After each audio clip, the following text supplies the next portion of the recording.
I applaud the chairman and the work of the committee for bringing forward legislation here, a budget that will balance in 10 years, which people say we can't do. I would note that all my colleagues have rattled through all the numbers that we face. $34.4 trillion of debt, $1 trillion every 100 days, $1 trillion in interest in 2026, more spending on interest in the defense this year.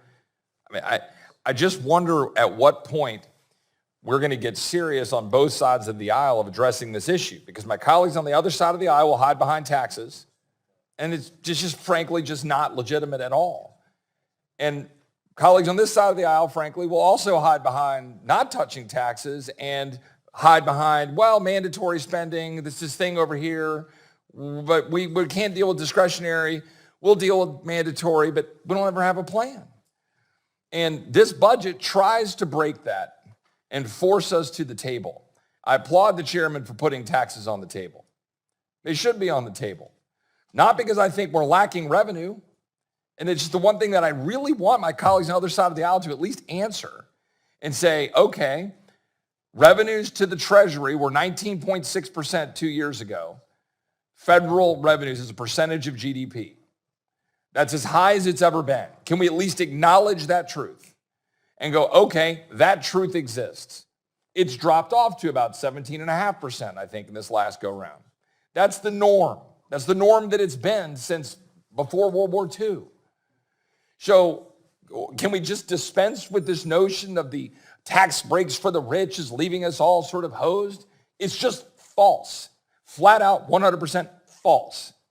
Equally false is the notion that Republicans are going to adhere to this budget. They won't. They didn't yesterday. That's the simple truth.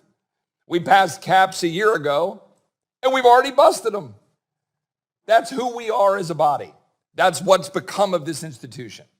We either want to pass a framework and do the tough work of dealing with tax policy, dealing with spending restraint, addressing the tough issues of mandatory spending, and not hide behind it with all the political rhetoric that people are going to die and people are going to starve, as if the country can't exist without certain programs in place in Washington.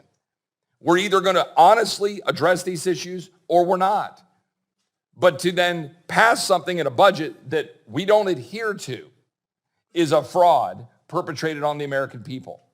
So let's do our work. Let's pass a budget. Let's adhere to it. Let's do better than it and do the work the American people sent us here to do. I yield back. My friend from Texas speaks the truth.